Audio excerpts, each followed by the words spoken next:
और तोशाखाना केस में तहरीक इंसाफ के वकील गौहर खान ने कहा है कि चेयरमैन तहरीक इंसाफ की सज़ा की मौतरी के बाद उनकी नाअहली की सज़ा भी ख़त्म हो चुकी है।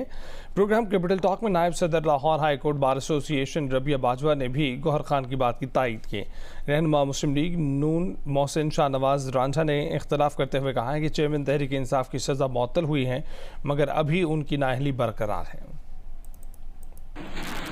चेयरमैन तहरीक इंसाफ जो हैं उनकी सज़ा मअतल हुई है, क्या उनकी नाअहली भी ख़त्म हो गई है? जब सेंटेंस सस्पेंड हो जाए तो सेंटेंस से आपकी वो जो 2 साल 3 साल है वो ख़त्म हो जाता है। तो अगर ऐसा भी आप नाअहली की तरफ इलेक्शन कमीशन का भी देखें तो वो भी साथ ख़त्म होना चाहिए, लेकिन उसकी एक नोटिफिकेशन चूँकि इलेक्शन कमीशन ने किया है वो हम सेपरेटली हाई कोर्ट में चैलेंज करेंगे और इंशाअल्लाह ताला वो भी ख़त्म हो जाए। देखिए, अभी तो केस एक किस्म का इनकी जो ऑर्डर सस्पेंड हुआ है और ये केस इनका बेल एक्सेप्ट हुई है, अभी तो ये फिर एक दफ़ा केस दोबारा रिमांड हो नीचे जाए